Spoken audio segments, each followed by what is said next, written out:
All right, so what's on my iPhone? I'm gonna throw a screen recording. Well, it's either gonna be over here or it's gonna be over here. All right, so let's get to going. So I don't have like a ton of stuff on here. I just have the basic essentials because I've only had this phone for like a week. But starting on the top row, I've got my Apple Calendar, which, if we're being honest, I only have it up here just so that I can see the date. And then right beside it is Google Calendars, which is what I actually use. I just love that it syncs with your email, and I can pull it up on every single computer, Mac or regular computer. I can pull it up on my work computer.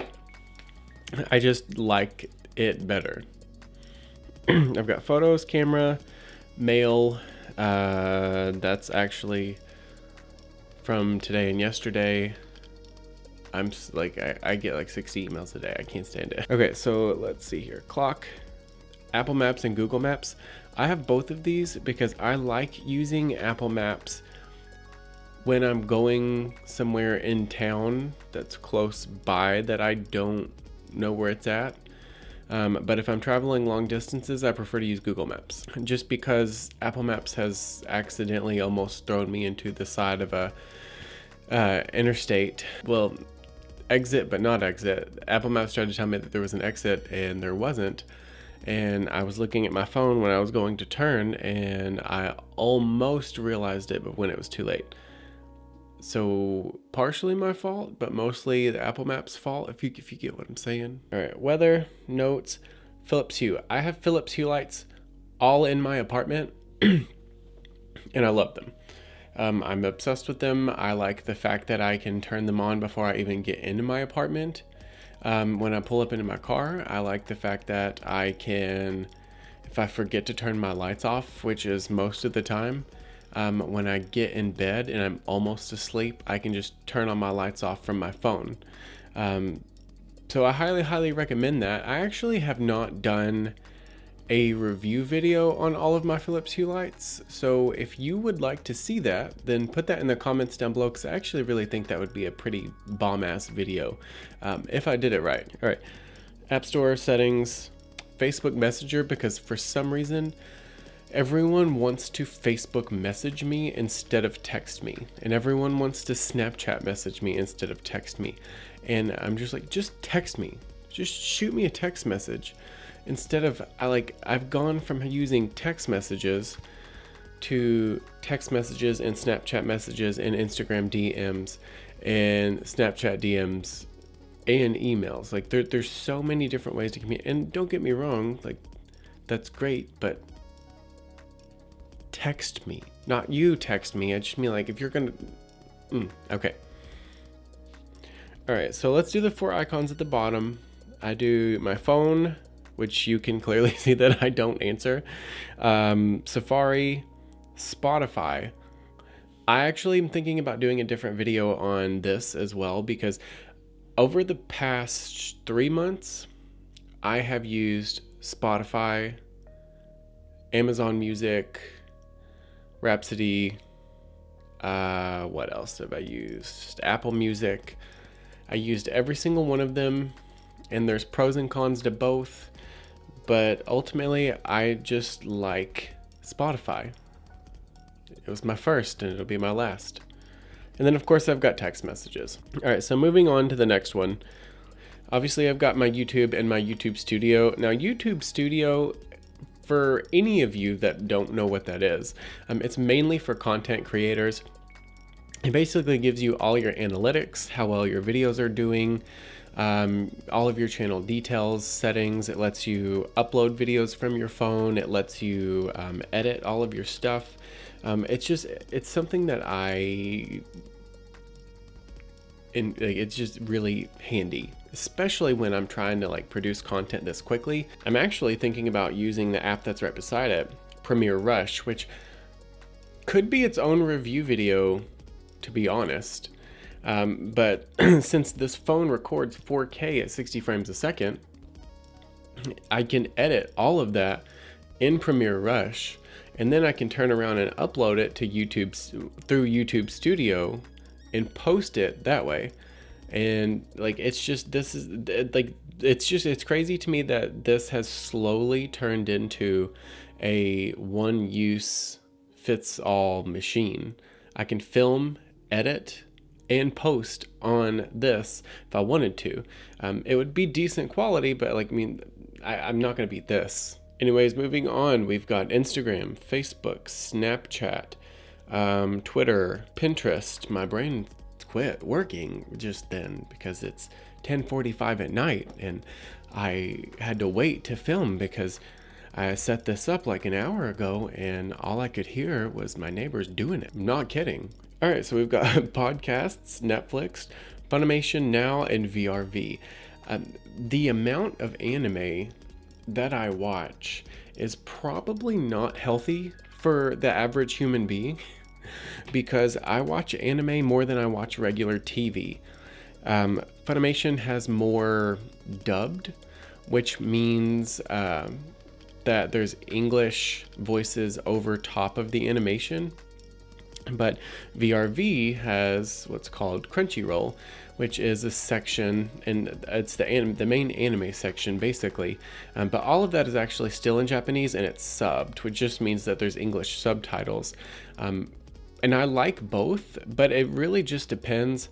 While we're on this topic, the big, huge tangent that I'm on, if I see that something is subbed and dubbed, I'll go watch the first episode both ways to see how I like the voices better, and then I'll stick with that and I'll go with that. I'm surprised at how much I like subbed better than I do dubbed. All right, moving on though. We've got Regal, IMDb. So I'll use IMDb first if I find something on Regal that I want to watch, and then you can just purchase the ticket because in my area we've got Regal cinemas everywhere, and I think a lot of other people have AMC. But the reward points with this app is ridiculous. If you ever wanted to look into that with me, I can show you. Okay, so then I've got Manga Zone, which for anyone who doesn't know, and in the area that I'm in, not a lot of people watch anime. More than I thought, but still not a lot of people. Manga Zone, manga is basically an anime before, like on paper. It's like the comic version before it's actually turned into an anime. So I actually like to read my manga and my anime before the next season comes out so that I can see the differences. And I told you this was an unhealthy addiction. It is. All right, I've got Bitmoji. I actually have not opened Bitmoji in a long time. I probably should update my avatar. I just don't ever use it. I don't need it. All right, I've got Pokemon Go, which I'll play for a couple of months and then out of nowhere, I'll quit for a while. Right now I'm in a lull. All right, and then I've got Shopper. Shopper is something that I like to do when I need spare cash. And this video is not sponsored. If you would like me to give you an in-depth review, I actually might reach out to see if they can do a sponsorship, but it's basically just delivering groceries to people who, most of the people that I actually do this to are elderly and can't get out themselves to get the groceries. So I pick them up for them on this app and deliver it to them for a small fee. And it's really small. Like I do this like every once in a while. Then I've got Google Chrome. Then I've got something called AMR. It's actually just a task app that's complicated, and I'm not even going to get into that right now.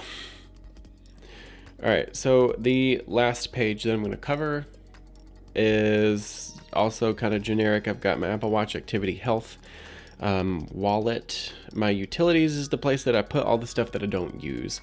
So voice memos, compass, measure, calculator, Apple Music. I hate it. I can't help it. I just don't like it. Reminders, stocks, news, books, Apple TV, which is something that I am going to cover in a separate video.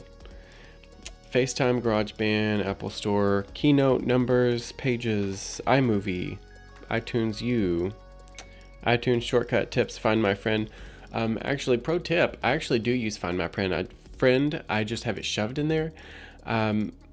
Anytime one of my friends is going on a date or they're going somewhere that they might think is sketchy, they'll message me, or they'll group message us and be like, hey, just to let you know, I'm about to go on a date. Find My Friend is turned on. So that way I can make sure that no one dies. So clips, I think pretty much does the same thing as Adobe Rush. So the video actually might be clips versus Adobe Rush. We'll see how that goes. And then home and files. Also could be other videos. There's so many app reviews that I can do on this. And then contacts, Amazon and eBay, Etsy. I've actually never bought anything from Etsy. So that would be actually really interesting for me to look over myself. I know everyone uses it all the time. I've just never tried it, as weird as that is. And then Meyer, Uber, and Starbucks. That's literally it. I mean, to be fair, I've had my phone for a week, so I'm actually surprised that I have this much stuff downloaded on it. But that's it. All right, guys. So this was kind of just like a plain what's on my iPhone 11 Pro Max video. If you liked this video and you want to see an in-depth review of any of the apps that you've seen on my phone, please like this video and put in the comments down below what you want to see. Actually, if you want to see the Adobe Rush versus the clips, I'm kind of interested in thinking about making that video. I'll just need to like go film some stock footage for us to both play with. So let me know in the comments if you're interested in that, or if you're interested in anything else that we talked about in this video. All right, I love you guys very much. Thank you so much for watching this, and I hope that you guys have a good time. See you in the next one.